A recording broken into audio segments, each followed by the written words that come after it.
Assalamualaikum warahmatullahi wabarakatuh. Kami dari kelas IWAR 3C Politeknik APP Jakarta ingin mempresentasikan materi tentang kalimat efektif. Di sini saya Ekawati Widyaningsi dengan NIM 21 0203 596 dan saya Putri Kusmawijaya dengan NIM 2102036616. Sebelum membahas materi lebih lanjut mengenai kalimat efektif, di sini kita juga harus mengetahui dulu nih apa itu kalimat efektif. Nah, kalimat efektif sendiri merupakan kalimat yang mengungkapkan pemikiran yang disampaikan secara lugas sehingga mudah dipahami dan dimengerti oleh orang lain dengan tepat.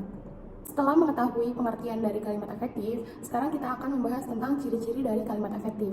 Ciri-ciri yang pertama adalah mewakili pemikiran dari para penulis atau pembicara sehingga para pendengar atau pembaca dapat memahami maksud dari kalimat yang disampaikan.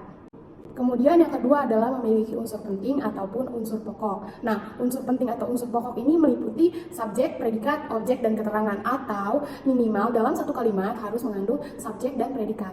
Ciri yang ketiga adalah sesuai dengan ejaan yang ada atau kita biasanya menggunakan UEBI sebagai acuan dalam membuat sebuah kalimat. Pembahasan selanjutnya mengenai kalimat efektif yaitu syarat kalimat efektif. Nah, syarat kalimat efektif itu yang pertama adalah kesadaran. Kesadaran sendiri merupakan kalimat yang memiliki unsur gramatikal, subjek, predikat, objek, dan keterangan. Di sini kita bisa lihat ya, contohnya ada kalimat yang tidak efektif dan efektif. Nah, untuk yang tidak efektif sendiri itu Dina memberi tomat, kemudian Dina membeli jeruk.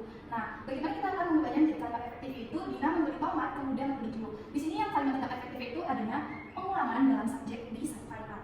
Kemudian syarat yang kedua adalah kesejajaran. Kesejajaran adalah keadaan di mana sebuah kalimat memiliki indungan yang sama dalam satu kalimatnya.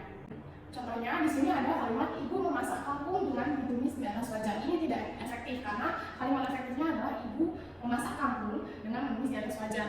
Nah, kata kesalahannya itu ada di me dan di. Di sini tidak boleh karena tidak memiliki indungan yang sama, tetapi harus me dan me. Seperti itu. Syarat yang ketiga dalam kalimat efektif itu adanya ketegasan. Ketegasan itu suatu kalimat yang menunjukkan titik pokok dari satu kalimat. Contoh dari ketegasan itu Freya bukan anak yang pemalas dan boros, tapi rajin dan hemat. Dari ketegasan itu si Freya bukan anak yang pemalas dan boros. Contoh berikutnya adalah kehematan adalah tidak menggunakan kata-kata yang tidak perlu sehingga menimbulkan pengulangan. Nah, contohnya di sini ada seluruh mahasiswa Politeknik APP Jakarta sudah belajar secara luring. Nah, kata mahasiswa ini sudah mewakili keseluruhan, jadi mahasiswa ini tidak diperlukan. Syarat yang kelima dalam kalimat efektif yaitu kecermatan. Kecermatan merupakan kalimat yang efektif jangan sampai adanya kalimat ambigu dalam suatu kalimat tersebut.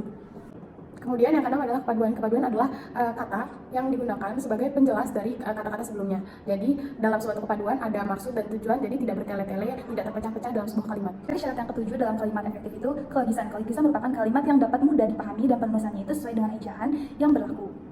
Jadi itu adalah materi tentang kalimat efektif. Semoga dapat bermanfaat buat kita semua. Mohon maaf apabila ada kesalahan dan kekurangan. Wassalamualaikum warahmatullahi wabarakatuh.